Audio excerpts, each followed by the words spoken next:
Alda, eu tentei algumas vezes, mas ela vai iniciar, eu acho que lentamente. Paciência. Pois Vamos é, esperar só não, mais um pouquinho. tá bom, professora.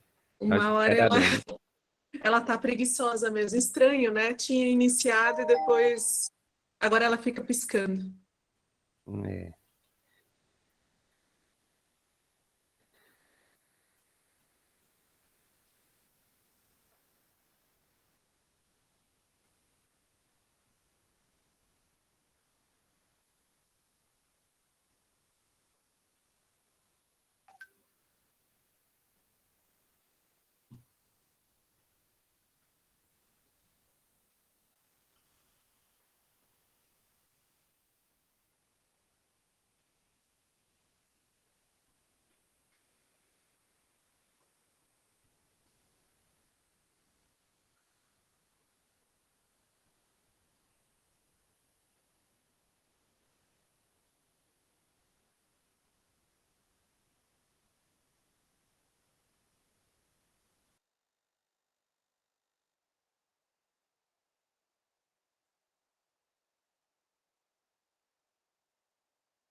Eu entrei ao mesmo tempo pelo celular, mas vamos ver como a gente pode fazer. Pronto, professora. Já visualizamos a senhora pelo celular. E a senhora poderia falar, por favor, porque às vezes dá eco, né? Aí eu acho que tem que cancelar um dos áudios.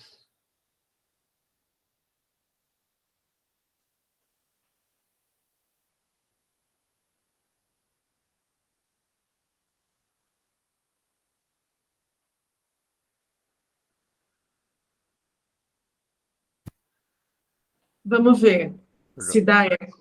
Agora está Vocês estão perfeito. me ouvindo? Estamos sim. Ah, então tá bom. Então, se a câmera do computador fizer o favor de iniciar, eu saio do celular, Tá certo. tá bom? Tá Os, bom. os esquemas de pandemia, meu Deus do céu. Mas está perfeito, professora. Agora, certo? Ah, que bom. Então eu acho que eu já posso iniciar, né, nas apresentações, Por favor. certo? Então vamos lá. O grupo de pesquisa em literatura, gênero e psicanálise, LIGEPS, acolhe a todos e a todas nesta manhã em nosso quarto Congresso Nacional de Estudos Lispectorianos. Antes de darmos início à nossa palestra, temos alguns avisos. As perguntas elas devem ser feitas ao término da professora, da fala da professora. A lista de frequência será enviada pelo chat, também ao término da fala da nossa convidada. E pedimos a todos e a todas que permaneçam com seus microfones desligados durante a exposição da professora, para evitarmos microfonia ou interferência. Por fim, em decorrência do congresso ser online, as salas estão passíveis de serem invadidas. Neste caso, iremos fechar a mesma e automaticamente enviaremos um novo link. Sem mais delongas, gostaríamos de perguntar se todos e todas concordam com a gravação da palestra. Respondam no chat, por favor, se sim. E então, hoje teremos o prazer de receber a professora doutora Cíntia Beatrice Costa, com a sua palestra intitulada Despersonalização Feminina em Clarice, as vozes narrativas de amor e a paixão segundo GH. A professora doutora Cíntia Beatrice Costa possui graduação em jornalismo pela Faculdade Casper Libero de 2002 e mestrado em literatura e crítica literária pela Pontifícia Universidade Católica de São Paulo em 2008. É doutora pelo programa de pós-graduação em Estudos da Tradição da Universidade Federal de Santa Catarina, 2016, com um período sanduíche na Universidade de Yale. É tradutora literária e possui experiência na área de tradução literária, estudos da adaptação, crítica literária e comunicação. Realiza pesquisas nas áreas de adaptação, tradução e recepção. Atua como professora no curso de tradução do Instituto de Letras e Linguísticas, ILEEL, da Universidade Federal de Uberlândia, UFU, no programa de pós-graduação em Estudos Literários da UFU e na pós-graduação em Estudos da Tradição da UFSC. É membro do GEST, Grupo de Estudos em Tradução e Expertise, e é com imensurável prazer que a recebemos para este momento de troca e construção teórica. Grato a todas e a todos por estarem conosco neste momento, e o espaço é todo seu, professora Cíntia.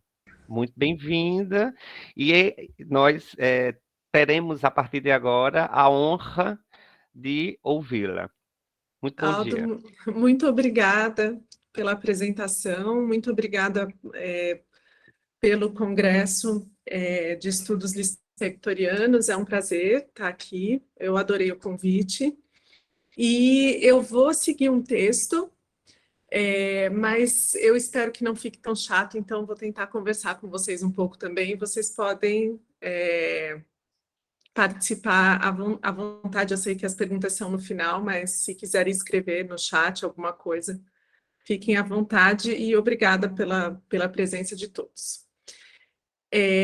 Bom, eu vou começar dizendo que uma coisa um pouco não lispectoriana, porque é assim, a despersonalização é um tema tradicional nos estudos lispectorianos. Muita gente já estudou a despersonalização nos contos e nos romances de Clarice. Só que eu pretendo trazer hoje uma ideia, talvez, de despersonalização mais clínica do que, em geral, se adota nos estudos lispectorianos.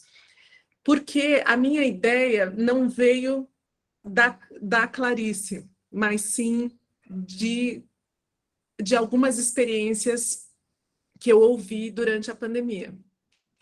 Experiências de despersonalização. Eu não sei se vocês conhecem alguém que tenha passado por isso, ou talvez vocês tenham passado, mas a ideia dessa fala, na verdade, veio daí. Então, eu estou fazendo meio um bem bolado, assim, entre áreas muito díspares, né? Basicamente, a psiquiatria contemporânea e como ela entende a despersonalização, e dois momentos de despersonalização em Clarice, que são Amor, é o meu conto preferido na vida, e A Paixão Segundo GH. Então, eu vou começar dizendo, deixa eu compartilhar aqui com vocês os slides.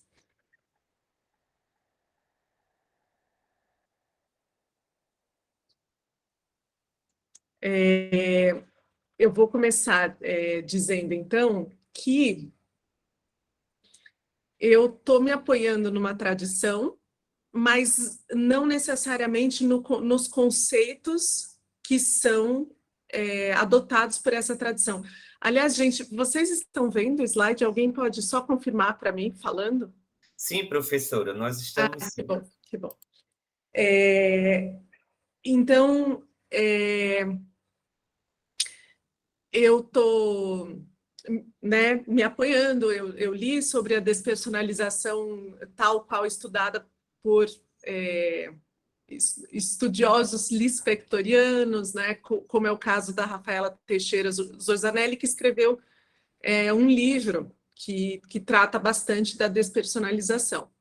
Então, eu trouxe essa fala dela, ela de longe não é a única, mas o livro dela é bem interessante para os que quiserem conhecer. E eu trouxe essa fala dela também porque ela tem uma relação com o que a professora Luana Ferreira de Freitas tratou ontem aqui no Congresso sobre o tempo em Clarice, porque epifania, despersonalização e tempo são elementos relacionados na narrativa da Clarice. Então, ó, tomada pelos processos de despersonalização, a existência passa a se dar entre os movimentos de atualidade e defasagem dos instantes, sendo marcada por formas singulares de experiências no tempo. É bem interessante esse ponto de vista sobre a despersonalização, ou seja, isso significa que o elemento tempo na narrativa clariciana é muito relevante, e ele demarca sem demarcar, e aí é a complexidade, né, da narrativa dela, essa experiência de despersonalização. Espero que a gente entenda melhor despersonalização ao longo dessa conversa hoje. Eu vou sair um pouco daqui para voltar ao texto. Eu vou mostrando para vocês algumas coisas conforme eu for falando. Bom, dito isso, então essa é uma ressalva inicial importante para a gente se localizar nos conceitos que eu vou adotar. Como que se dá textualmente, em geral, essa despersonalização? Então, a despersonalização em contos e romances de Clarice se dá, em geral, em associação com a epifania. Algo banal arranca a personagem de seu status quo, conduzindo a uma experiência de desorganização, desorientação e ou desconstrução mental, durante a qual ela busca em vão palavras para se expressar, para se entender e para entender o mundo que a cerca, do qual já não consegue mais se diferenciar. Na experiência, os contornos entre a personagem e o ambiente são atenuados ou até mesmo momentaneamente apagados, de modo a não ser possível separar sujeito e objeto. Um se torna espelho do outro. A despersonalização em Clarice já foi entendida como intertexto com o místico e o mítico, isso bastante na obra do Benedito Nunes, para os que estudam, né? E mais especificamente com um diálogo com a renúncia a si propagada pelo Zen budismo, ou pelo Zen. Então, aqui vou parar um pouco para explicar isso. Por quê? Para aqueles, né, que nunca entraram em contato com essa ideia. A despersonalização pode ser entendida como um processo proposital, ou seja, uma busca humana, pela impessoalidade, de modo a embarcar no coletivo, ou seja, abandonar todos os egoísmos e os enviesamentos da individualidade. Então, um dos pilares do Zen budismo é esse abandono do self, né? O abandono do si, de modo a se fundir com a natureza, com os outros seres vivos, com o mundo, etc. Não é dessa despersonalização que eu estou falando hoje. É importante a gente saber o que é, porque quando chegar no fim, e a gente estiver lá na Paixão segundo GH, isso vai ser útil para a gente entender, né? O que é a despersonalização como busca de libertação do egoísmo, do ensimesmamento, etc. Mas não é dessa que eu estou falando. Essa descrição típica clariciana, ou seja, a personagem está lá na vida dela, de repente algo interrompe esse cotidiano, essa vida banal. E ela, por um momento, geralmente pela extensão, boa parte da extensão ou do conto ou do romance, ela se despersonaliza, né? E a gente vive isso em geral, né? A gente lê isso como fluxo de consciência, como nonsense, ela começa a não falar coisa com coisa, etc.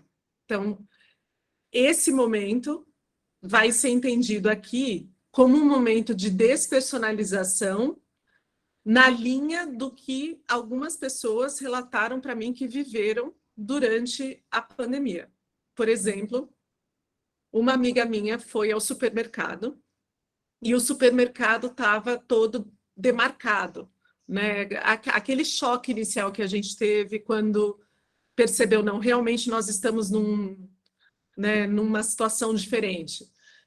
Os caixas estavam todos, né, com aquelas divisórias de vidro, no chão tinha, né, as marcações para você ficar, acho que a 1,5 m, né, de distância da outra pessoa, e essa amiga começou a olhar as prateleiras e teve essa sensação de sair de si, né, de não estar ali, ao mesmo tempo estar ali, e depois ela relatou isso ao médico, né? Isso é uma situação real de despersonalização. Então, aqui eu estou fazendo uma aproximação dessa situação com a situação vivida por várias personagens claricianas. Duas em particular, a Ana e a GH. Esclareço assim que estou adotando uma linha bem diferente. Eu me aproprio do conceito de despersonalização como experiência psíquica momentânea a qual todos nós estamos sujeitos. Não recorro a um estudo clariciano em particular, mas ao termo da psiquiatria contemporânea. A despersonalização como episódio de dissociação do indivíduo. Com isso, não quero, e isso é bem importante, diagnosticar as personagens, porque não dá, né? Não se faz isso. As personagens não têm a psique que nós temos, né? Ou outras entidades narrativas. Não é um diagnóstico. Mas um empréstimo do termo, né?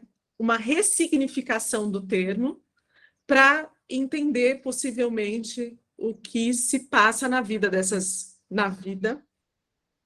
personagens, e, mais importante, na nossa vida, ao ler essas personagens. Vocês vão ver que eu vou tentar caminhar no sentido da recepção, né? O que a gente sente ao ler Clarice.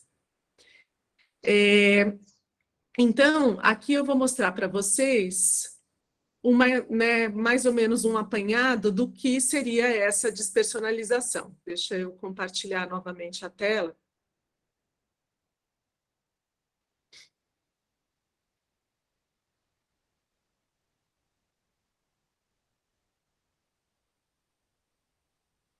Bom, então eu estou me apropriando desse. Isso é um pouco temerário, né? Fazer isso, mas, enfim, é um pouco experimental. Espero que vocês embarquem comigo nessa aventura. Mas eu estou emprestando da psiquiatria. Eu usei vários textos, mais dois em particular, um dicionário atual, e os estudos da psiquiatra Ana Salgado, que é ligada ao FMG.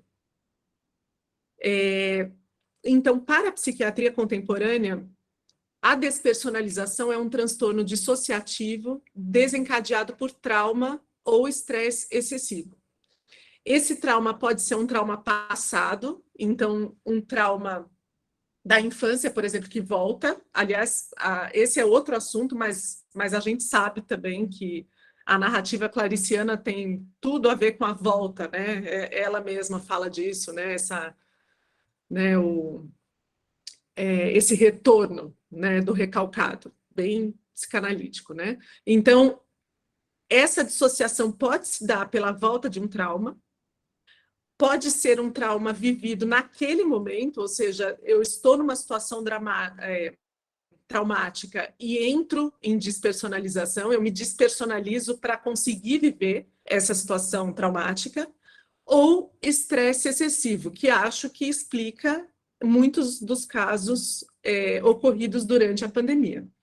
Né? Há pessoas que não tinham essa experiência anterior de despersonalização, mas sentiram isso nas situações surreais, né, vividas na pandemia. Os sintomas podem ser semelhantes aos dos transtornos psicóticos ou de ansiedade. Então,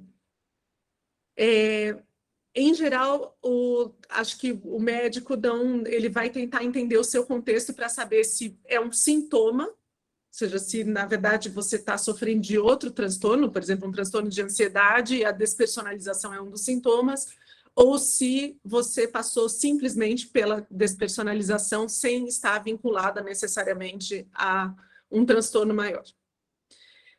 O que em geral, a pessoa sente? Ela se sente fora do corpo, não sente as sensações físicas esperadas em determinado contexto. Vejam que isso é interessante, né? Ou seja, o que me chamou a atenção é que muito antes lógico que a noção de despersonalização já existia, mas não com o detalhamento que a psiquiatria adota hoje, no século XXI, em 2000, né, nos anos 2010, 2020. Mas, se a gente pensar na narrativa clariciana e a maneira como as personagens vivem a despersonalização, é muito interessante, né, à luz desses sintomas. Porque, vejam, não sentir as sensações físicas esperadas em determinado contexto. Ou seja, você pode estar debaixo de chuva e não se sentir molhado. Esse é um sintoma típico de despersonalização. Na paixão segundo GH, a gente vê muito isso. Né? Ela não sente aquilo que é esperado né, naquela situação, tanto é que ela incorpora a barata. Sentir-se nada. É bem abstrato, né? Sentir-se vazia ou morta. E observar-se de fora. Isso também, guardem essa ideia, porque essa ideia é bem relevante para essa discussão, observar-se de fora.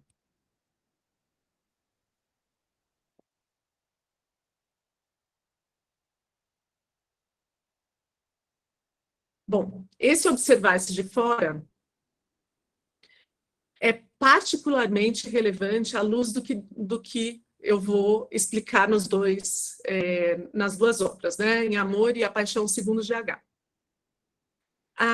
Porque as experiências descritas, essas experiências das personagens, são retratadas de pontos de vista diferentes. De pontos de vista diferentes. O conto Amor é narrado em terceira pessoa e o romance em primeira. Né? Não era comum, né? Não é comum na obra clariciana essa narrativa em primeira pessoa. Depois ela vai repetir isso em outros, em Um Sopro de Vida, em algumas outras obras, na obra infantil dela, mas não é o tipo de narração mais comum.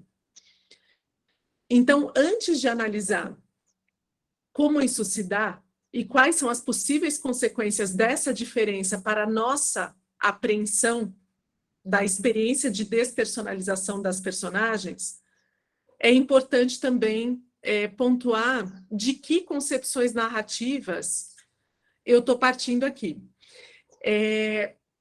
Ou seja, né, em outras palavras, vou tentar deixar mais claro, mais acessível.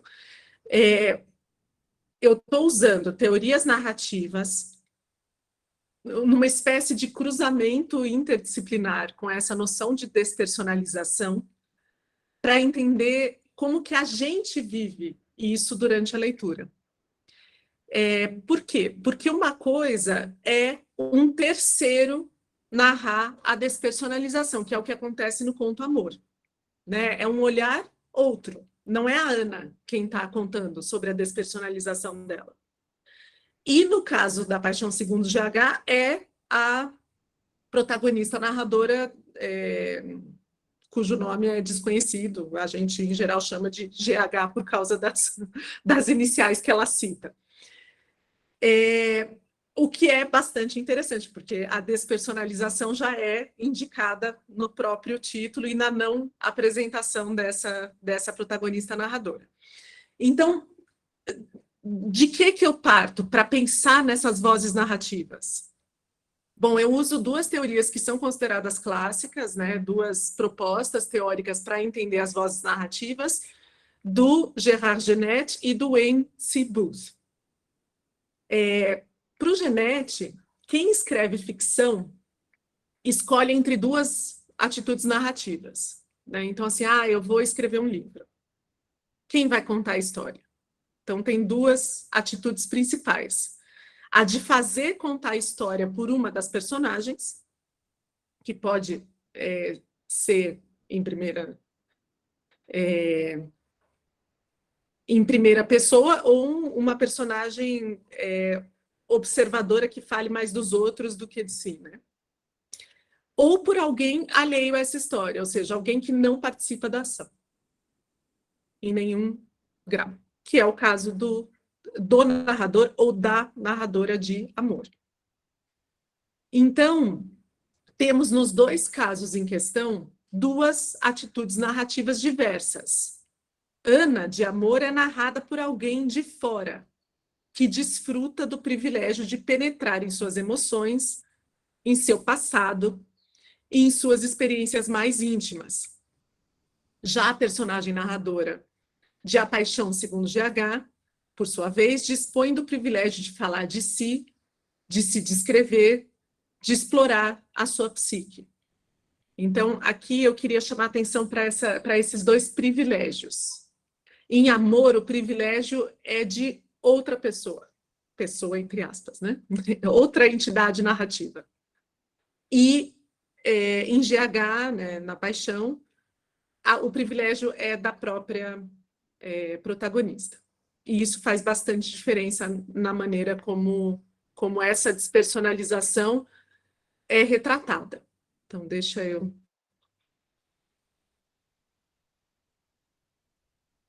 mostrar aqui para vocês.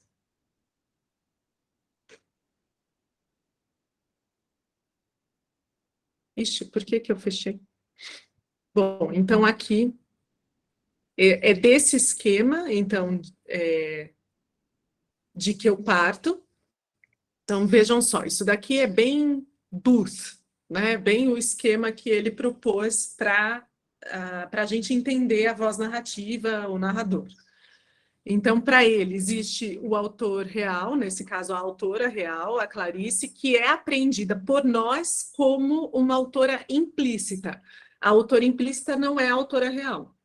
A autora implícita é aquela que a gente apreende na nossa experiência de leitura, ou seja, o que a gente imagina de Clarice, como projeto estético, como estilo, o que a gente imagina, né, que seja essa autora. Na verdade, eu diria, talvez, que a gente pensa em Clarice sempre mais como uma autora implícita do que como uma autora real. Ela era super misteriosa, né? Não é uma pessoa fácil de a gente acessar e pensar nela empiricamente. A gente pensa mais na Clarice como projeto artístico. Essa autora decide, né, aqui pensando no Genette, decide quem vai contar a história que ela quer contar, né? Então, de que ponto de vista, de quem é a voz? Então, ela cria um narrador ou uma narradora. Por que a gente não necessariamente vai pensar, é uma narradora?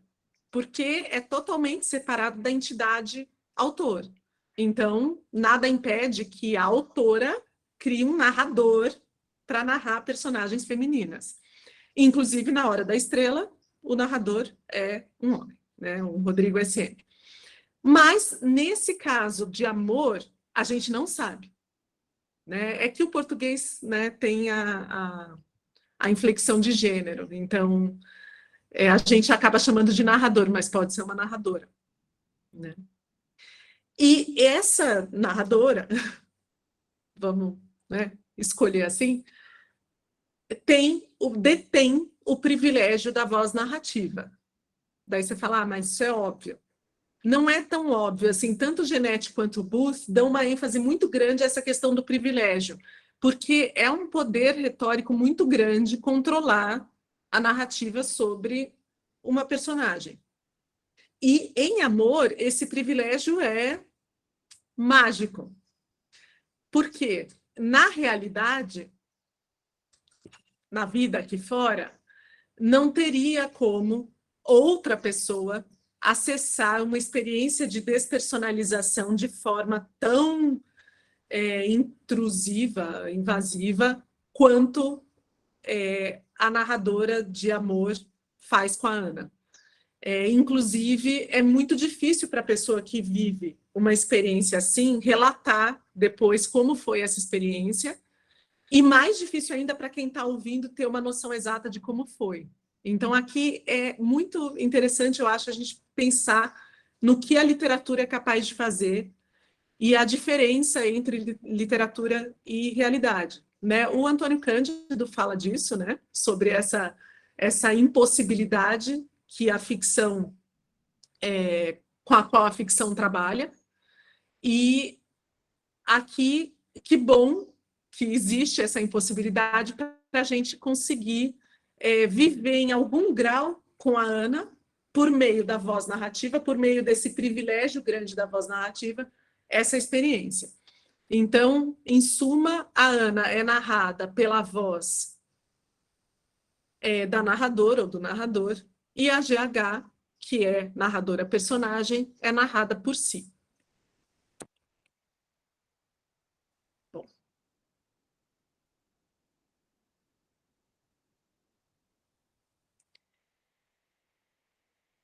Então, vamos começar por amor. O fato de a Ana ser narrada em terceira pessoa impacta a maneira como nós aprendemos a experiência de despersonalização dela. Ao longo do conto, a personagem parece experimentar algo semelhante a uma crise dissociativa. Lembrando, né? É por analogia aqui, né? Não é por diagnóstico, é por analogia. Como diria Benedito Nunes, uma ruptura com o mundo. Né? A despersonalização pode ser configurada como uma ruptura com o entorno, momentânea, né? De dentro do bonde, né? Acho que a maioria de vocês conhece, né? O Conto Amor, mas só retomando. De dentro do bonde, a Ana avista um homem cego mascando chicles, mascando chiclete. E a visão, né? Ela está lá no bonde com os ovos no colo, num momento totalmente prosaico da vida dela, que acontece provavelmente com muita frequência. E do nada, então lembre-se de que a despersonalização na vida real também se passa desse jeito. Né? E do nada, ela tem essa visão e é arrancada dessa experiência banal. Então, de dentro do bonde, ela avista um homem cego mascando chiclete e a visão a desorienta, levando-a a um passeio inesperado e tortuoso pelo Jardim Botânico do Rio de Janeiro, onde vivencia o entorno com espanto, em forma de sensações contraditórias e pensamentos fragmentados. Então, digamos que o auge dessa despersonalização se dá nesse passeio do Jardim Botânico. A Ana está vivendo a vida dela normalmente, ela tem a epifania, eu não vou entrar na questão da epifania, né? Seria muito, né, para hoje, mas ela tem esse momento epifânico, quando ela vê o cego e é tomada por um sentimento de compaixão misturado com nojo, misturado com 1000 outros sentimentos. E aí, no Jardim Botânico, a narrativa descreve, querendo ou não, uma experiência de despersonalização. Ou seja, ela não sente as sensações correspondentes ao ambiente, isso é típico da despersonalização, como a gente viu. Ela se sente desorientada, fora de si, sem controle sobre si, inclusive o próprio passeio no Jardim Botânico é uma desorientação que quebra com o cotidiano dela, e depois ela volta ao seu normal, comum, e volta para casa e continua a noite como antes.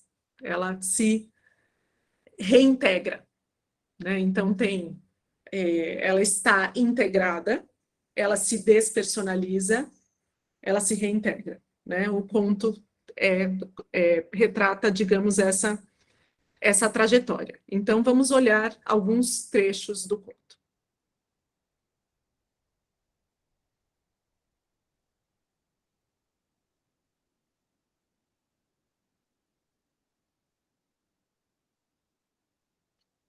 Então, aqui a experiência no Jardim Botânico. O jardim era tão bonito que ela teve medo do inferno. Era quase noite agora e tudo parecia cheio, pesado. Um esquilo voou na sombra. Sob os pés a terra estava fofa. Ana aspirava com delícia. Era fascinante e ela sentia nojo. Mas quando se lembrou das crianças, diante das quais se tornara culpada, ergueu-se com uma exclamação de dor. Então, aqui seria uma espécie de momento apoteótico da despersonalização, dessa experiência que eu aqui, né, estou entendendo como despersonalização. Por que que nesse trecho a gente tem indicações disso? Bom, a própria narrativa clariciana como um todo, né, e acho que a gente vai caminhar para esse lado hoje, despersonaliza por natureza, digamos, porque é uma narrativa tensa e uma narrativa de contradições, de nonsense, de ideias que parecem não ter a ver uma com a outra, e isso causa essa desorientação. Então, aqui, o jardim era tão bonito que ela teve medo do inferno. Dá para fazer toda uma discussão filosófica sobre isso. Por que que a visão da beleza desperta o medo do inferno, inferno com letra maiúscula? De toda forma, a gente sabe que ela está confusa nas sensações dela, né? E ela está muito sensorial, que é típico da despersonalização, né? Só que é uma sensorialidade meio deslocada, né? Você vê as coisas, sente as coisas, mas acha que não deveria estar sentindo daquele jeito ou vendo daquele jeito. E isso fica mais claro no Ana aspirava com delícia, a terra fofa, era fascinante e ela sentia nojo, né? Tipo, é bem clariciano. Era fascinante. E ela sentia nojo. Até que ela se lembra de algo cotidiano, de algo da vida dela. E ela começa o movimento de reintegração, né? Quando ela se sente culpada pelos filhos, né? Então, vamos pensar, talvez, o que eu estou fazendo aqui, né? Com o pé na terra fofa, no meio do jardim botânico, etc e tal, e eu tenho os filhos em casa, e ela se ergue com uma exclamação de dor. Ou seja, isso é muito interessante também. A reintegração dela não dá alívio, mas dor. Porque esse momento de desorientação foi um momento de lazer, né? Quase, de férias do self, de férias de si mesma. Isso tem isso é realista no sentido de isso conversa com como a gente pode se sentir na realidade, porque por que a gente pode se despersonalizar no momento de trauma ou no momento de estresse? Porque é difícil demais viver, é muito para a gente, então a gente se desdobra ou sai de si, né? Então tem aqui um quê realista.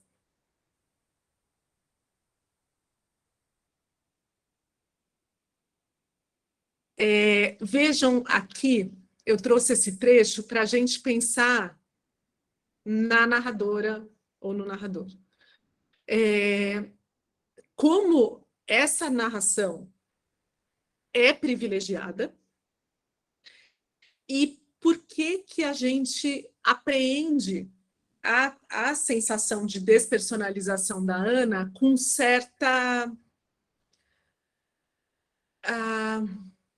com confiança, com fidedignidade.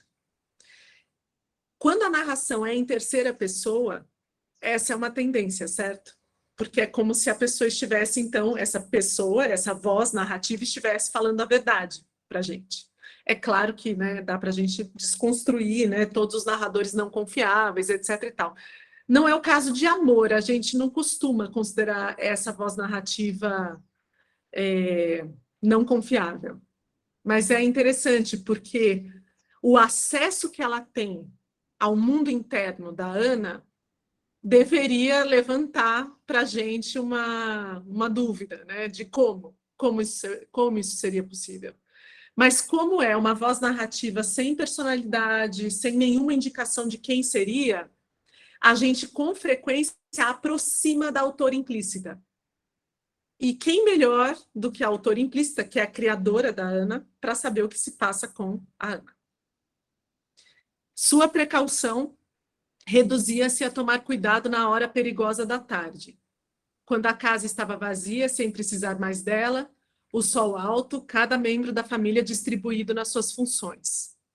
Olhando os móveis limpos, seu coração se apertava um pouco em espanto.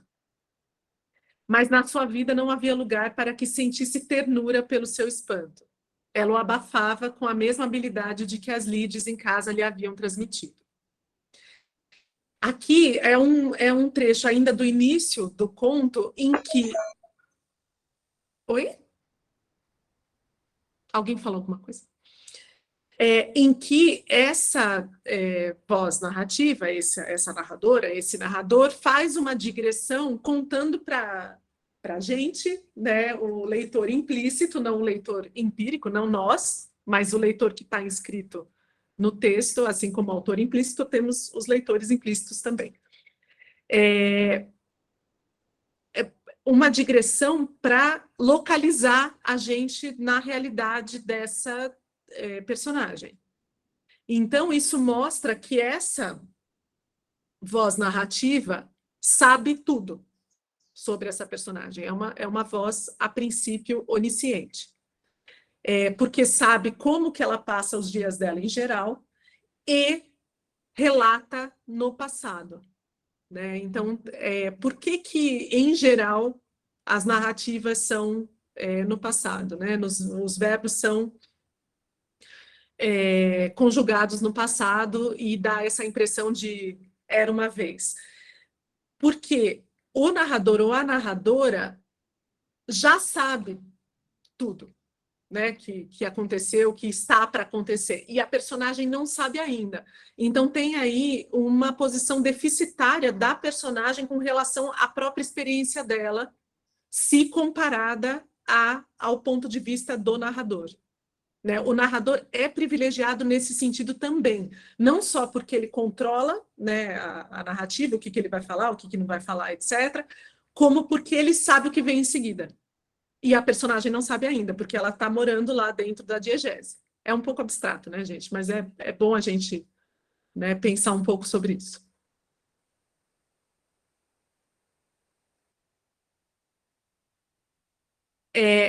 Só que temos aqui um pulo do gato. Bem clariciano. Tava fácil até agora. Só que a narrativa clariciana é mais complexa do que a média, digamos, né? Por quê? Nós, até agora, falamos, então, de um narrador ou uma narradora todo-poderosa, que desfruta desse privilégio de narrar, que sabe o que se passa no dia a dia da Ana e no que vem a seguir nessa experiência relatada no conto. Tem um controle da diegese. Mas o que a gente poderia tomar como voz de Deus, que é como acontece com muitas narrativas em terceira pessoa, ou seja, a gente parte do princípio de que esse narrador sabe tudo, como se fosse Deus. Aqui, em Clarice, não necessariamente. A voz narrativa é privilegiada, mas ela não chega a ser divina, porque ela hesita, ela se corrige, ela volta atrás. Ou seja, nós temos uma voz de Deus hesitante, o que é uma contradição de termos. Isso significa que essa narradora, esse narrador, aparentemente neutro, neutro, não é tão neutro assim, ou não é tão sabido assim. Isso dá uma nova camada à narrativa da Clarice. Então, olhem esse trecho. Agora que o cego a guiara até ele, estremecia nos primeiros passos de um mundo faiscante, sombrio. Olhem as escolhas dos adjetivos. Onde vitórias régias boiavam monstruosas. As pequenas flores espalhadas na relva não lhe pareciam amarelas ou rosadas, mas cor de mau ouro e escarlates. A decomposição era profunda, perfumada.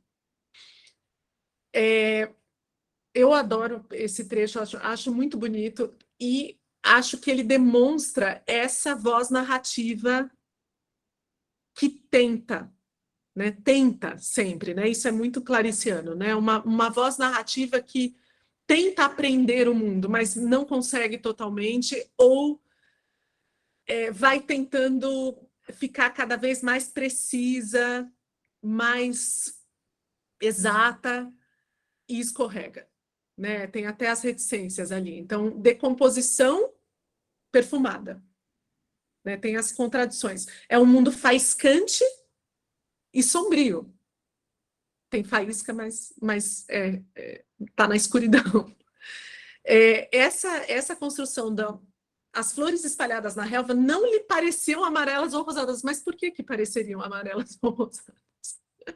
Mais cor de mau ouro e escarlates. Então, assim, num trecho muito curto, ela consegue, aqui a autora implícita, consegue construir uma voz narrativa que tem esse controle sobre o que se passa com a Ana, mas que também sofre para descrever o que se passa com a Ana.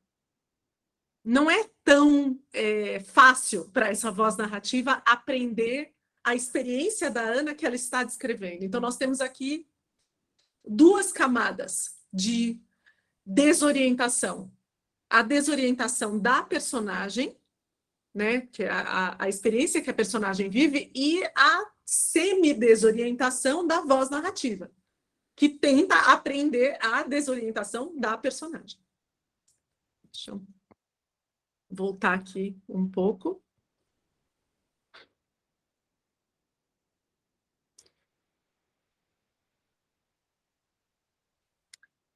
Olha só, não é Ana, né, como a gente está vendo aqui, quem está descrevendo essa experiência, mas um outro ou uma outra, certo? E não sabemos quem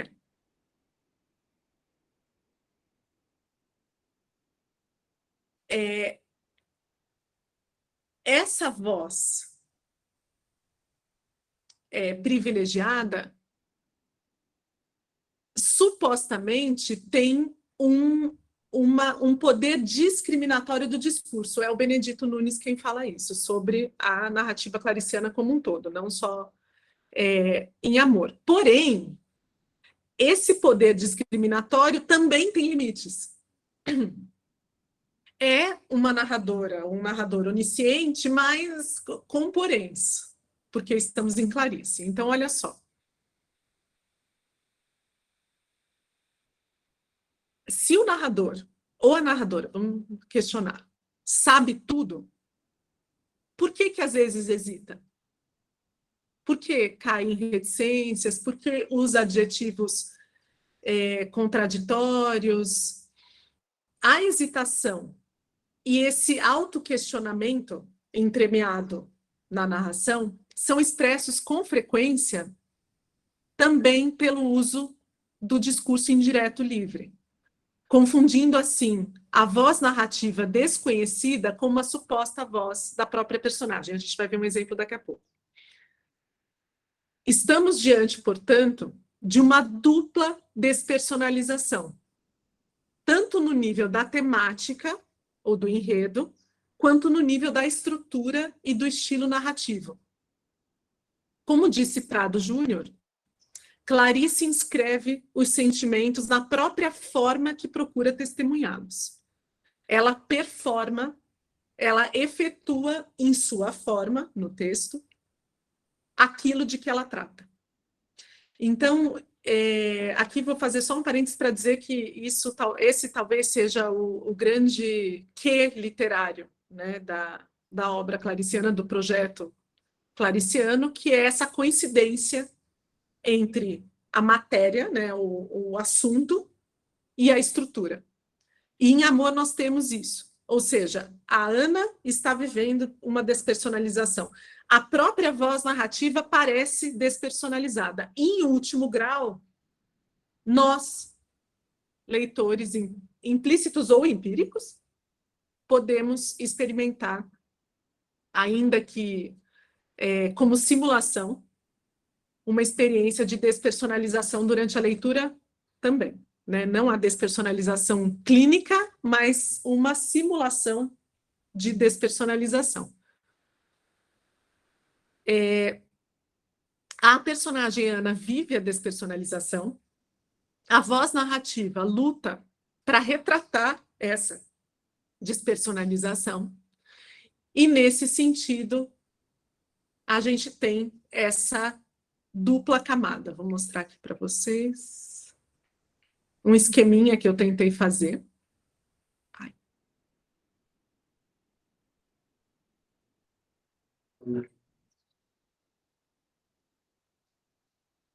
Então, aqui, a despersonalização da despersonalização em Amor. Então, nós temos... Ana experimenta a despersonalização. Ela tem a epifania, né? Ela tem um momento epifânico e seguido ou concomitante com uma perda de controle de si. Mas quem está narrando essa perda de controle? Tem uma observação de fora e uma observação de dentro, também ao mesmo tempo, porque aqui é uma voz narrativa intrusa, né? Vê o que Ana está fazendo, né? Passeando no Jardim Botânico, mas também relata o que ela sente, como ela se sente, o que ela vê, etc. Essa narração, porém, falha. Ela não é total, ela não é clínica, ela é hesitante, autoquestionadora, às vezes vai e volta atrás, e é entremeada pelo discurso indireto livre, ou seja, às vezes a gente não sabe se não é realmente a personagem quem está se expressando no meio da narração. Isso significa, né, qual é o resultado disso? Que a personagem parece estar despersonalizada e a voz narrativa também parece estar despersonalizada, às vezes. Então, aqui um exemplo do discurso indireto livre. O mal estava feito. Por quê? Teria esquecido de que havia cegos? Então, está falando aqui, né? Aqui é uma intrusão do pensamento da personagem ou da sensação da personagem. Ela tinha esquecido que havia cegos? A piedade a sufocava. Ana respirava pesadamente. Então, vejam aqui, ó. A piedade a sufocava, está dentro. Ana respirava pessoalmente, está fora. Mesmo as coisas que existiam antes do acontecimento estavam agora de sobreaviso, tinham um ar hostil, perecível. Olha lá, a coletânea maravilhosa de adjetivos do conto Amor. Hostil, perecível. Fora atingida pelo demônio da fé. A vida é horrível, disse-lhe baixo faminta. Aqui nós temos até uma dúvida, né, de discurso indireto livre ou de discurso direto. Ela falou ou não falou? A vida é horrível. O que faria se seguisse o chamado do cego? Iria sozinha. Havia lugares pobres e ricos que precisavam dela. Ela precisava deles. Olhem, a voz narrativa se ajustando. Tenho medo, disse. Bom, agora vamos para GH.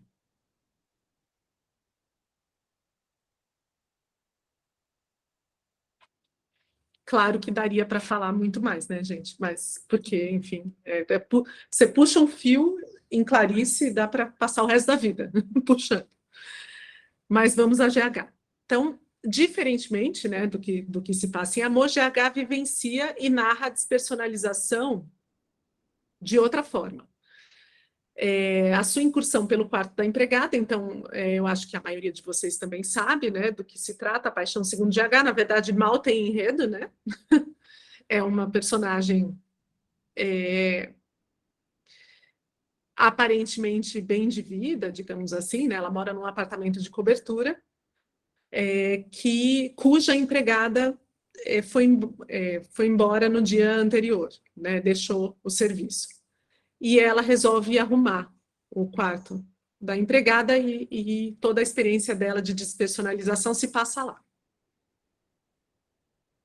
Então, sua incursão pelo quarto da empregada de seu apartamento a conduz a uma aventura pelo discurso humano e suas limitações. As palavras não dão conta das sensações vividas.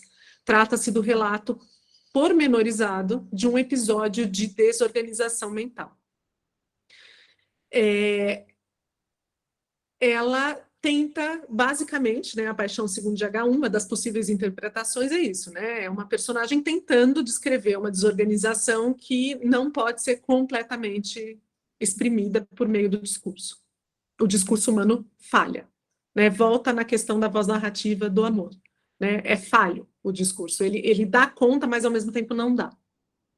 Vai por tentativa e erro, né? Por acúmulo.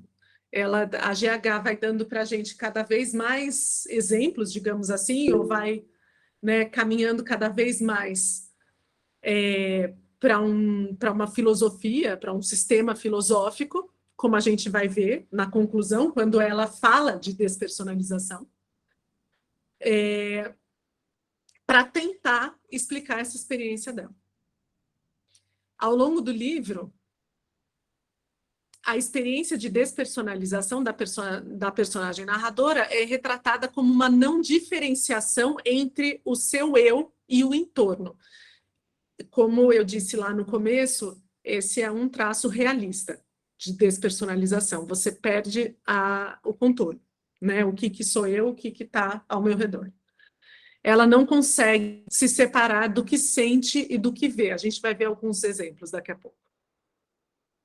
Diferentemente do que se passa em Amor, aqui temos, portanto, uma dissociação entre desejo de narrar e discurso narrado, ou seja, uma vontade muito grande de falar exatamente como o que está se passando, mas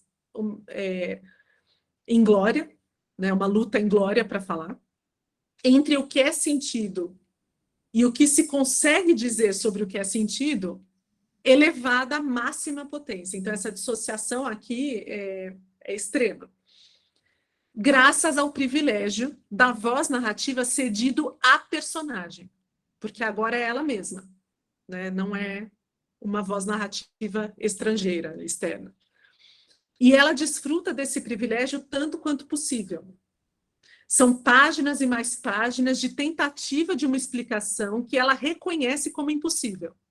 Porque volta e meia ela fala, né, que não dá, né, para falar, mas ela mesmo assim continua falando. A Paixão Segundo GH é indulgente para com a protagonista. Ela fala compulsivamente o que lhe vem à mente. Sua exposição é tortuosa e beira com frequência o nonsense.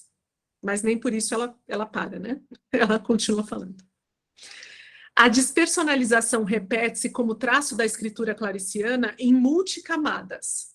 É vivida pela personagem no quarto da empregada, é entremeada em um discurso que dá e, ao mesmo tempo, não dá conta do conteúdo, e, em última análise, pode ser vivenciada durante a leitura por nós.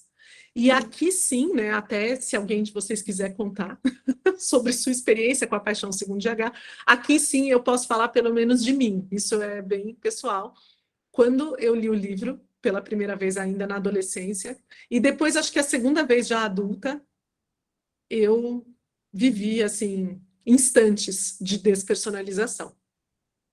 Então isso é um estudo de caso, um relato pessoal, digamos, é anedótico, não é científico, mas como estamos no mundo da literatura, acho que é permitido, né? Eu acho que A Paixão Segundo GH, mais ainda do que o conto, né? Lógico, até por causa da extensão e do próprio projeto literário, estende essa possibilidade de despersonalização para o público leitor. Ou seja, aquilo vai além, né, da página. Vou apresentar alguns slides aqui para vocês.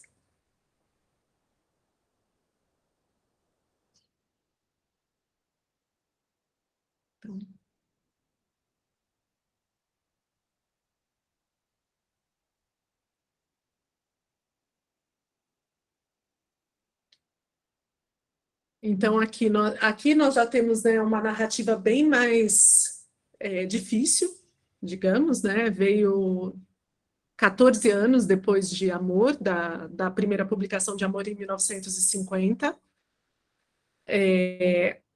A Paixão Segundo GH é de 64, 65.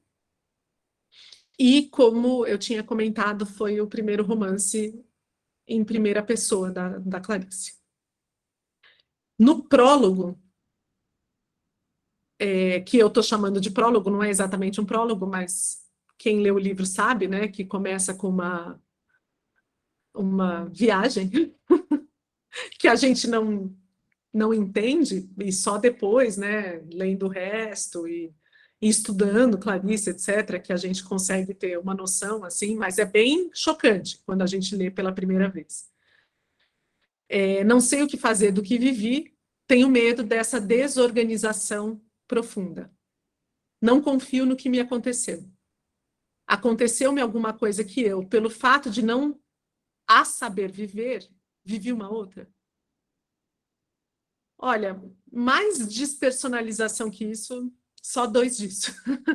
Aqui tem né, uma descrição bem, né, tortuosa, mas bem realista, né, da despersonalização. Você não confia no que você viveu porque você está despersonalizado. Então, se o seu self não está em controle de si, como é que você vai saber o que você viveu? E esse não a saber viver, né? Ninguém sabe viver a despersonalização, porque para saber viver a gente precisaria estar em controle e é justamente a perda de controle, né? Aqui outro, né, traço forte de despersonalização. Não compreendo o que vi e nem mesmo sei se vi, já que meus olhos terminaram não se diferenciando da coisa vista. Isso é, assim, pode ser até, tipo, exagerando, tá, gente? E se apropriando, isso pode ser um sintoma, de fato. Já essa fusão com o ambiente é típica da despersonalização. Você já não diferencia sujeito e objeto.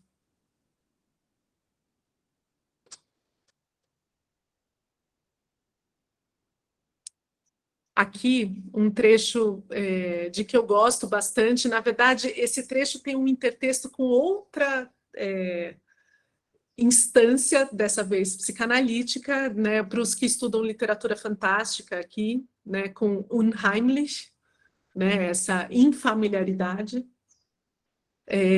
Mas não vou entrar nisso, mas dá para fazer uma relação entre a despersonalização e o Unheimlich, porque daí pela via da psicanálise, que não é a via que eu estou adotando aqui, mas isso é só um parênteses. Então, se a gente fosse adotar a via da psicanálise, daria para fazer essa relação, porque ambos são a volta do recalque, né? A volta do recalcado. Então, a gente tem essa sensação de infamiliaridade, né, de Unheimlich, quando algo que nos parece totalmente comum, cotidiano, de repente fica diferente, e isso pode causar despersonalização.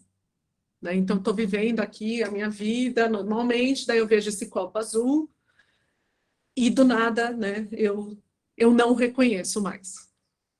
Então, é a volta, vou beber água, falando isso. Então, aqui é um trechinho, mas que daria para ser desdobrado numa discussão teórica bem complexa. através de um dia eu ter beijado o resíduo insípido que há no sal da lágrima, então a infamiliaridade do quarto tornou-se reconhecível. Uma contradição aqui. Como matéria já vivida. É o retorno do recalcado. Se até então não fora reconhecida, era porque só fora insossamente vivida pelo meu mais profundo sangue insosso. Eu reconhecia a familiaridade de tudo. As figuras na parede, eu as reconhecia como um novo modo de olhar. E também reconhecia a vigília da barata. A vigília da barata era viva, era vida vivendo. A minha própria vida vigilante se vivendo. Difícil, né, gente? Total, assim, sopa de letrinhas, né? Mas por que eu trouxe esse trecho? Não só porque ele é muito complexo, assim, ele realmente daria, né, poderia ser aberto em 1000 vias psicológicas, psiquiátricas, psicanalíticas, literárias, etc., mas porque ele demonstra bem essa questão da fusão com o entorno, né? Reconhece, não reconhece? A barata era a vida vivendo, a própria vida se vivendo, né? Isso é bem da despersonalização. Você já não sabe mais quem está vivendo a sua vida, se é a vida que se vive, que auto-vive, se é a barata que te vê, se é você que vê a barata. Lembrando-se que eu acho que eu não tinha falado da barata ainda, né, gente? Ela encontra. Não tinha sim. Ela encontra uma barata no quarto da empregada, né? Tem todo um interlúdio com a barata. Então, aqui, na Paixão segundo GH, nós temos essa despersonalização em multicamadas. Então, se no conto Amor, eu procurei apontar para vocês 2 camadas principais, a experiência da personagem e os leves traços de despersonalização na própria voz narrativa, potencialmente na gente, no leitor também. Então, 3. Mas aqui é mais. Porque nós temos a narradora personagem que se mistura ao entorno, ou seja, ela está vivendo a despersonalização. Acho que isso é, né, quase que universalmente aceito, né? Ela tenta se narrar enquanto ela vive isso, mas o discurso dela é falho. Mas ela também tem consciência disso, então é metalinguístico, né? Ela mesma fala que ela não consegue dar conta daquilo que ela quer narrar. O tempo todo. Ela se duvida, ela volta atrás, ela vai escolhendo adjetivos cada vez mais estapafúrdios para descrever a situação. E aqui sim, acho que a gente pode falar com mais segurança da potencialidade desse texto de despersonalizar o leitor. Aqui falando leitor implícito, tá? Porque a gente não está com uma pesquisa de campo, certo? Então, é o leitor que está inscrito no texto, não é o leitor empírico. Por quê? Porque como é um texto tortuoso, pode acontecer de a gente começar a se confundir sobre a nossa própria capacidade de entender aquele texto. Isso pode despersonalizar esse leitor, potencialmente. Então, lá pelas tantas, né? Agora eu vou falar de mim. O que é do texto, o que é de mim? É a protagonista quem tá falando essas coisas ou sou eu que estou pensando? O que a protagonista pensa, o que eu penso e sinto? Rola uma certa fusão quando eu leio A Paixão segundo GH. E talvez isso sim, né, a gente possa estender a outros leitores, então, por favor, alguém me fale da sua experiência aí. Como é um texto muito difícil de entender, não só, né, porque tem construções filosóficas e muitas referências místicas, míticas, a Bíblia, né, enfim, Mas porque ele é errante, isso pode levar a um questionamento constante da própria leitura. Tipo, eu estou lendo? Eu consigo ler esse texto? E isso a gente pode considerar um tanto despersonalizante também.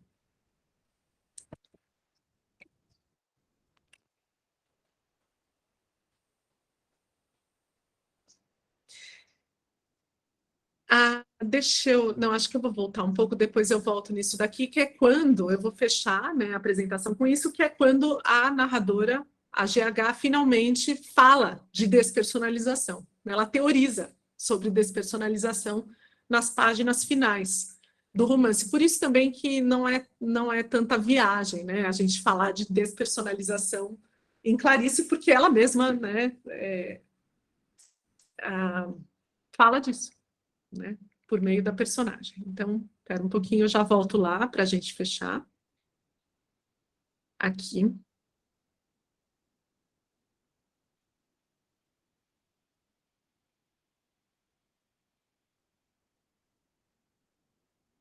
Então, olha só. Como sugere Nunes, né, o Benedito Nunes, o movimento da narrativa de A Paixão segundo GH pode ser visto como em direção ao inexpressivo. Isso é interessante, né? A realidade nua, que não pode ser claramente expressa. O próprio texto passa por um processo de despersonalização, repetindo o que vimos no caso de Amor, mas com muito mais intensidade, da narrativa que performa aquilo de que ela trata. GH se despersonaliza ao mesmo tempo em que sua narrativa se mostra inexpressiva, não dá conta de expressar. Ambas caminham para o impessoal. Na conclusão do livro, e daqui a pouco a gente vai lá ler, né? A narradora defende a despersonalização como forma de chegar ao outro, como uma espécie de projeto de vida, o que se opõe, de certa forma, à minha proposta aqui, de pensar a despersonalização clariciana como experiência potencialmente experimentada por todos nós e nem sempre controlável ou previsível, na verdade, quase nunca controlável ou previsível, mas que, ao mesmo tempo, não se opõe, pois o que desencadeou a despersonalização da GH e da Ana também não foi uma busca proposital pelo desprender-se de si mesma, mas um episódio incidental e surpreendente. Deixa eu explicar isso, que talvez esteja um pouco confuso. No fim da Paixão segundo GH, naquele trecho, né, que a gente vai ler daqui a pouco, a personagem se coloca filosoficamente como a favor da despersonalização, como forma de difusão com o mundo, como abandono do si, do eu, numa espécie de projeto mesmo, como aquele do Zen budismo. Por isso que muita gente aproxima, né, a narrativa clariciana desse projeto de abandono de si em favor de uma comunhão maior com o entorno. Mas isso é quase meio, para mim, tá? Isso é meio um golpe, assim, porque, na verdade, a experiência da GH não começou assim. Ela não... É que depois ela acha uma vantagem de ter vivido a despersonalização. É um afterthought, né? Ela meio... Sabe, a gente faz muito isso, aqueles que fazem terapia, em terapia a gente faz muito isso. Que é assim, tipo, mas no fundo foi bom, porque agora eu tenho um projeto de vida de despersonalização, etc e tal. Mas não foi assim que ela caiu na despersonalização. Ela não caiu pela via do Zen budismo. Ela não caiu porque ela queria abandonar-se. Ela caiu como um momento de desorganização inesperada, né? Foi para o quarto da empregada e entrou nesse turbilhão. Depois,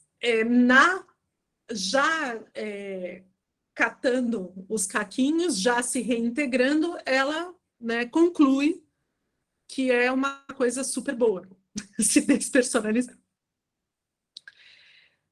Potencialmente, nossa experiência de leitura clariciana pode nos levar a algum grau de despersonalização.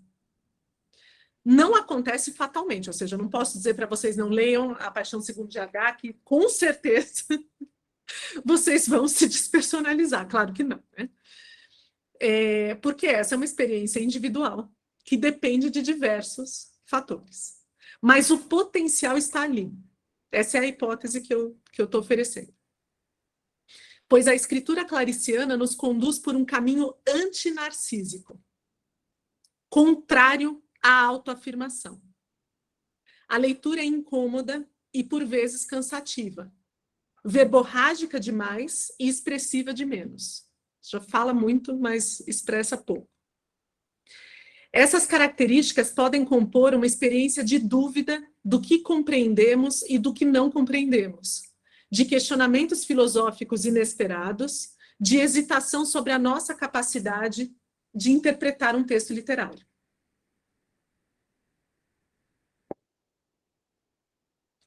Contrariamente ao que acontece com frequência com romances narrados em primeira pessoa, a narração em primeira pessoa de A Paixão Segundo GH nos permite sair de nós mesmos pela contravia da identificação.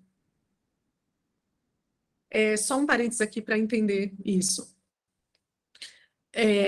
Como que se dá na leitura a identificação, ou, na verdade, em contato com qualquer obra de ficção? A identificação pela via narcísica, como projeção narcísica. Nossa, essa pessoa é igualzinha a mim, né? A minha vida é tão parecida com aquilo. Nossa, eu me sinto exatamente assim. Essa é pela projeção narcísica. Do ponto de vista cognitivo, é gostoso, mas não é edificante. Porque você está só se autoafirmando, né? Isso a gente vê muito na literatura de massa, certo? Ou, por exemplo, na comédia romântica hollywoodiana. Né? Aquelas personagens são feitas para a gente se identificar sem tirar nem pôr. Ai, né? Nossa, né? Eu quero aquilo que acontece com a personagem, etc. e tal. É entretenimento, né, gente? É gostoso. Mas não é o caso da Paixão Segundo GH. Porque, além de tudo, a personagem é muito efêmera. Então, né, nessa jornada dela, nessa paixão, a gente vai passar por 1000 momentos e 1000 viagens, etc. E muito dificilmente alguém se sentiria o tempo todo como a GH, né? Ai, meu Deus, é exatamente como a minha vida, olha que lindo. E isso é bom. Isso é bom porque isso causa choque. E é esse choque que leva ao incômodo sobre si, potencialmente, né, do leitor. A experiência de leitura não confirma quem somos, mas nos arranca potencialmente de quem somos. Ficamos todos, narradora e leitores, em suspenso, despersonalizados no entrelugar do que é possível exprimir e do que é inenarrável.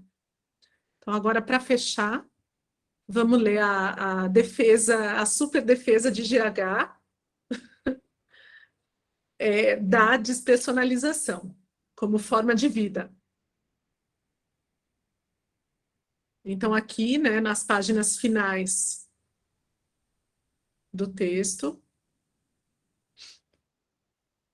ela diz: a despersonalização como a destituição do individual inútil, a perda de tudo que se possa perder e ainda assim ser, pouco a pouco tirar de si, com um esforço tão atento que não se sente dor, tirar de si, como quem se livra da própria pele, as características.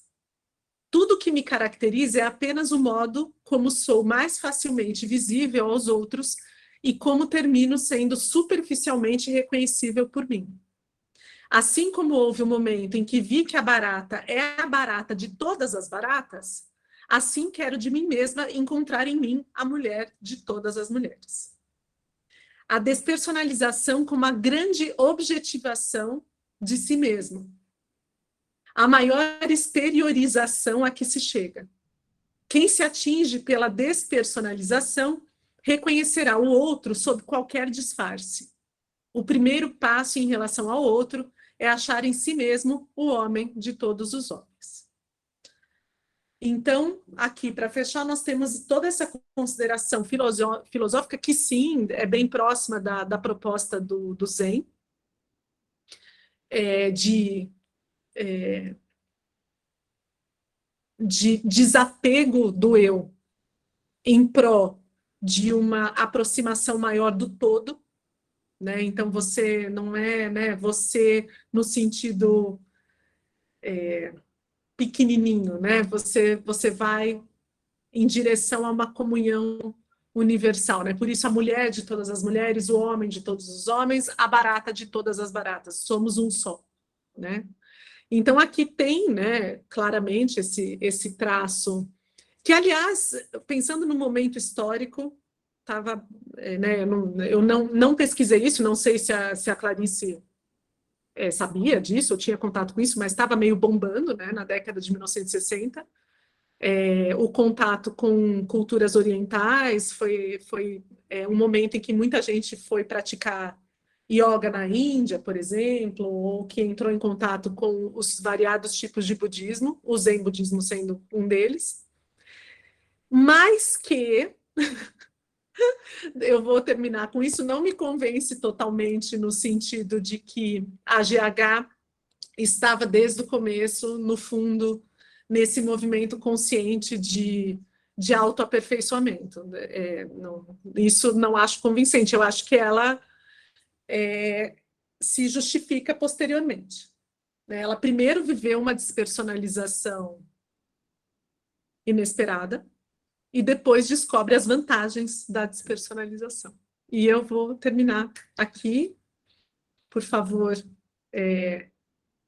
fiquem à vontade para falar, para dividir as experiências de vocês, se alguém quiser, e eu agradeço imensamente, né, a presença de vocês e por terem me escutado nesse caminho meio tortuoso aqui. Nada, professora. O caminho foi muito proveitoso e salutar. Gostaria de, primeiramente, em nome do grupo Ligeps e do professor coordenador, doutor Hermano, agradecer a essa palestra maravilhosa, né, que trouxe essa ideia da despersonalização a partir do viés psiquiátrico, uma vez que traz esse sintoma, né, essa necessidade de observação a partir do sair do corpo, do sair de si. E foi muito interessante quando a senhora pontuou em seus slides, em sua fala, a questão do se sentir vazio, nada, morto, mortificado, observar-se de fora, principalmente elencando com a realidade vivida nesse momento pandêmico, né, que nós estamos vivendo. Eu mesmo, por diversas vezes, experimentei essa despersonalização, tanto com relação ao afastamento, ao distanciamento social, que eu acho intensificou essa despersonalização de um modo geral, né, porque obrigou-nos ao silêncio, né, a reflexão em casa. Portanto, eu achei excelente a sua fala e essa observação dessa perspectiva de despersonalização, tanto em Amor, lá com a Ana, quanto na Paixão, segundo GH. Muito interessante, muito salutar.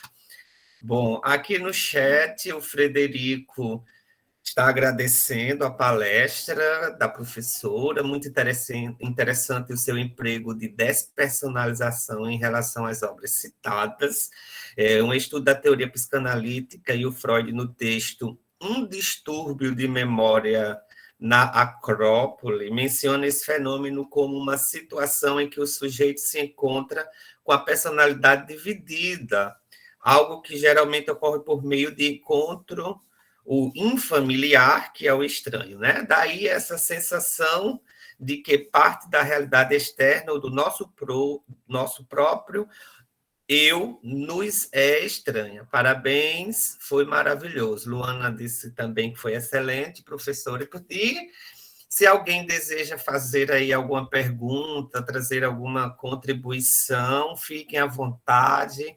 Pode falar pelo microfone ou então colocar aqui no chat alguma observação.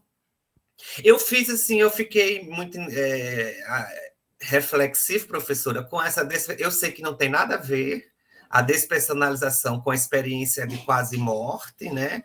Que algumas pessoas relatam saírem do corpo, mas eu fiquei assim, refletindo nessa necessidade de, às vezes, que vai além de uma epifania, sair e ver e analisar. No caso da despersonalização, é mais uma experiência linguageira, né, da linguagem, e no EQM dizem, eu nunca senti até o momento, que é mais uma experiência mística, espiritual. Porém, a Vanessa levantou a mão, pode falar, Vanessa. Vanessa, deixa eu só fazer um comentário antes para o Certo, tá bom, professora. Eu acho que, Aldo, justamente a despersonalização pode ser vivida e interpretada de formas muito diferentes, né? Então, acho que, por exemplo, pessoas que sofrem de pânico podem viver o pânico como uma experiência de quase morte e, ao mesmo tempo, de despersonalização, né? De sair, de se ver de fora, de, enfim, não se reconhecer, não reconhecer o entorno. Eu acho que o que me impressiona é o quanto que o texto da Clarice é rico, no sentido de que a gente pode entender a despersonalização de várias formas, né? Assim, diferentes, assim como na realidade. Então, assim, eu posso ter uma experiência de despersonalização e entendê-la como uma coisa mística, né? Eu posso, por exemplo, aqui em Uberlândia nós temos uma prevalência de espiritismo, né? Aqui é muito forte essa religião, essa crença. E, com frequência, as pessoas descrevem algo parecido com despersonalização. Por exemplo, quando a gente sonha, muitas pessoas acham que a gente sai do corpo, e às vezes pode até se ver dormindo. Isso seria um tipo de despersonalização com interpretação não psiquiátrica, não psicanalítica, mas com interpretação mística, né? E é interessante como no texto da Clarice cabem as duas coisas. A gente pode argumentar para um lado e pode argumentar para o outro. Vanessa, pode ficar à vontade, desculpe. Não, professora, agradeço demais, muito obrigada pela fala, né? E bom dia. Mas era mais essa ideia, eu acho que ia corroborar com isso que Aldo falou, porque eu também fiquei nesse pensamento, né? Dessa despersonalização, se é algo transcendente ou se é algo que a gente busca, né? A gente sai daquele momento, seria algo da linguagem mesmo, né? Ou do não pertencimento, ali, se vê naquele lugar que não se pertence. E aí foi como o Fred disse, né, que para Freud considera esse estranhamento como infamiliar, né, que o infamiliar é algo que é muito familiar, né, é algo que faz parte, né, para Freud é esse paradoxo, que o infamiliar diz de algo que faz parte da pessoa, né? Então, quando a ideia seria essa, a pergunta, né? Era mais justamente indo de encontro com o que Aldo perguntou. Se seria essa despersonalização e dizer eu não pertenço a esse lugar, né, enquanto linguagem, ou se é essa sensação de transcendência, né? De eu sair desse meu lugar e, de fato, como o Aldo também, eu acho que essa pandemia me afetou dessa forma. A gente acaba se vendo assim, meu Deus, esse lugar não me pertence, ou eu tenho que buscar um outro lugar, e acaba a gente tentando transcender para outros caminhos. Então, e vai nessa vertente. A minha pergunta era mais ou menos essa ideia que Aldo trouxe também. Obrigada, Vanessa. Eu acho que, né, como eu disse, cada um vive de uma forma diferente, e acho que é concomitante. A gente perde a capacidade de descrever o que a gente está sentindo, ao mesmo tempo em que vive uma experiência que pode ser entendida como transcendental. O não pertencimento, sim, é uma característica forte da despersonalização. Então, por exemplo, quando eu falei da minha amiga no supermercado, ela vai ao supermercado, como todos nós, com muita frequência. E, do nada, o supermercado pareceu para ela um lugar insuportável, né? Mais que estranho, insuportável. Então, né, depois, o psiquiatra descreveu como uma experiência de despersonalização. Porque ela viveu esse infamiliar, que a gente estuda bastante na literatura fantástica, etc., né, como eu disse. Ou seja, está tudo meio casadinho, né? Assim, você tem uma sensação, algo no seu cotidiano quebra, que é uma coisa que a Clarice, né, assim, a mestra das mestras de mostrar, né? Você está vivendo sua vida lá, daí de repente algo ou te chama atenção, ou te pega de alguma forma diferente, e você, pelo menos por um tempo que, né, a professora Luana falou disso ontem, não é muito calculado, né, por um período você se deixa levar por esse turbilhão de não pertencimento, de infamiliaridade, de deslocamento de si mesmo, de questionamento da própria vida, né, como se tivesse uma pausa na nossa vida comum. Né? Você está vivendo, de repente você é arrancado daquilo, e depois, em geral, as personagens dela são encaminhadas de volta para a experiência prosaica. Né? Não é exatamente a GH, né? A GH acaba filosófica, ela acaba defendendo como forma de vida a despersonalização. Mas